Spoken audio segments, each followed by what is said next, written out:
இன்றைய ஆன்மீக தகவல் நிகழ்ச்சியில் விதியை மதியால் வெல்ல முடியுமா? இந்த கேள்விக்கான பதிலை தான் விரிவாக பார்க்க இருக்கிறோம். பொதுவாகவே விதியை மதியால் வெல்ல முடியுமா அப்படிங்கிற கேள்விக்கு நிறைய பேருக்கு குழப்பமான பதில் அல்லது குழப்பமான சிந்தனை தான் இருந்துகிட்டு இருக்கும். இந்த குழப்பமான சிந்தனைகளை எதனால் சாஸ்திரத்தில் சொல்லி வச்சுருக்காங்க அப்படின்னு கேட்டிங்கன்னா, பொதுவாகவே விதியை மதியால் வெல்ல முடியுமா அப்படின்னு கேட்டிங்கன்னா, கண்டிப்பாக வெல்ல முடியும்னு ஒரு சில பேர் சொல்லலாம். வெல்ல முடியாதுங்கிற விஷயத்தையும் சாஸ்திரம் சொல்லி வச்சுருக்குது. பொதுவாக விதியை வெல்ல முடியாது, அதாவது மதியால் வெல்ல முடியாது அப்படிங்கிற விஷயத்தை வந்து பார்த்திங்கன்னா, ஒருவருடைய பிறப்பு அப்படிங்கிறது விதி தான். அவருடைய மரணம் அப்படிங்கிறது கூட, ஒருவருடைய ஜனனம் அப்படிங்கிறத விட மரணம் அப்படிங்கிறது விதி. அந்த மரணத்தை வந்து அந்த மரணம் அப்படிங்கிற விதியை வெல்ல முடியாதுங்கிறது நிச்சயமான உண்மை. ஆனால் ஜனனத்திலிருந்து மரணம் தொட்ட காலம் வரைக்கும் வந்து பார்த்திங்கன்னா, இடைப்பட்ட காலங்களில் சிறப்பான வாழ்க்கையை, பொறுப்பான வாழ்க்கையை வாழ முடியுமான்னு கேட்டால், அப்படி வாழ முடியாத சூழல் இருந்தது அப்படின்னா அந்த வாழ்க்கையை வாழ்ந்து காட்ட முடியும். அந்த மாதிரியான, அதாவது நல்ல வாழ்க்கை வாழ முடியாத ஒரு விதி இருந்தது அப்படின்னா அந்த விதியை வெல்ல முடியுங்கிற விஷயத்தை சாஸ்திரம் சொல்ல வச்சிருக்குது. விதியை மதியால் வெல்ல முடியுமான்னு கேட்டால், விதியை மதியால் வெல்ல முடியுங்கிற விஷயத்தை உறுதியாக சொல்ல முடியும்.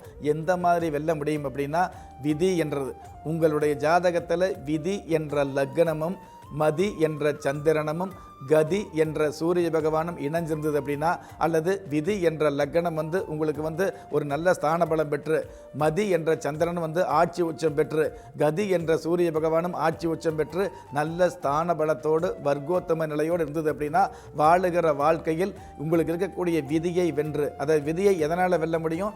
மதி என்ற சந்திரனால் வெல்ல முடியும். நம்ம நினச்சிக்கிட்டு இருக்கிறோம் விதி அப்படிங்கிற விஷயத்தை நம்முடைய மதியால் வெல்ல முடியுங்கிற ஒரு விஷயத்தை வந்து நிறைய பேர் வந்து யதார்த்தமாகவோ அல்லது ஏளனமாகவோ நினச்சிக்கிட்டு இருக்கிறோம். விதியை மதியால் வெல்ல முடியுங்கிற விஷயத்தை சாஸ்திரம் எந்த மாதிரி சொல்லி வச்சுக்குது அப்படின்னா, உங்களுடைய ஜாதகத்தில் விதி என்ற லக்னப்படி உங்களுக்கு விதி சரியில்லாமல் இருந்தது அப்படின்னா, மதி என்ற சந்திரனை கொண்டு அந்த சிரமமான காலத்தை, ஒருவருக்கு ஆகாத திசையோ போதாத காலமோ அல்லது தோதான நேரம் இல்லாமல் உங்களுக்கு தேவையில்லாத சங்கடங்களோ இருந்தது அப்படின்னு வைங்களே, அந்த மாதிரியான காலகட்டங்களில் சந்திரன் அப்படிங்கிற மதியை பயன்படுத்தி அந்த காலகட்டங்களை, அதாவது கஷ்டமான காலகட்டங்களை, துரதிர்ஷ்டமான காலகட்டங்களை நம்ம வந்து சகிச்சு வாழ முடியும் அல்லது ஜெயிச்சு வாழ முடியுங்கிற விஷயத்தை சாஸ்திரம் சொல்லி வச்சிருக்குது. சகிச்சு வாழ்வதற்கும் ஜெயிச்சு வாழ்வதற்கும் உங்களுடைய ஜாதகத்தில் மனோகாரகன் சந்திர பகவான் ஸ்தான பலம் பெற்றிருக்கணும். அதுதான் மதி.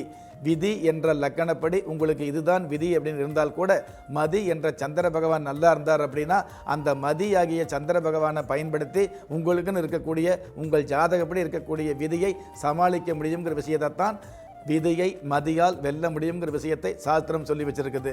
என்னதான் விதியை மதியால் வெல்லக்கூடிய ஒரு சூழல் இருந்தால் கூட, உங்களுடைய ஜாதகத்தில் மதியாகிய சந்திர பகவான் ஸ்தான பலம் இல்லாமல் இருந்தால் கூட, கதி என்று சொல்லக்கூடிய சூரிய பகவான் நல்லா இருந்தார்னு வைங்களே, அந்த சூரிய பகவானுடைய அனுகிரகத்தின் மூலமாக இப்போ இருக்கக்கூடிய இந்த வாழ்க்கையை நல்ல வாழ்க்கையாக, சிறப்பான வாழ்க்கையாக, பொறுப்பான வாழ்க்கையாக வாழ்ந்து காட்ட முடியுங்கிற விஷயத்தையும் நமக்கு சாஸ்திரம் சொல்லி வச்சிருக்குது.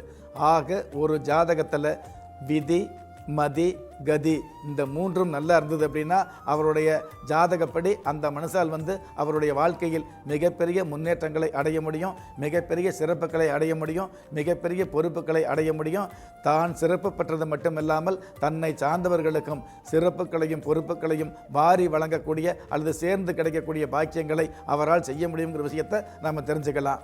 ஆக விதியை மதியால் வெல்ல முடியுமான்னு கேட்டிங்கன்னா, உங்களுடைய ஜாதகத்தில் விதியாகிய லக்கணம் கெட்டு போயிருந்தால் கூட மதியாகிய சந்திர பகவான் நல்லா இருந்தார் அப்படின்னா, அந்த மதி மூலமாக விதியை வென்று ஓரளவு சிறப்பான வாழ்க்கையை வாழலாங்கிற விஷயத்தை சாஸ்திரம் சொல்லி வச்சிருக்குது. மதியாகிய சந்திர பகவானும் ஓரளவு தான் ஸ்தான பலம் பெற்றிருந்தார் அப்படின்னா, இந்த கதியாகிய சூரிய பகவான் நல்லா இருந்தார் அப்படின்னா, கண்டிப்பாக உங்களுடைய வாழ்க்கையில் மிகப்பெரிய பேரும் புகழும் பெரிய செல்வங்களையும் அடைய முடியுங்கிற விஷயத்தை சாஸ்திரம் நமக்கு சத்தியமாகவும் நிச்சயமாகவும் சொல்லி வச்சிருக்கு.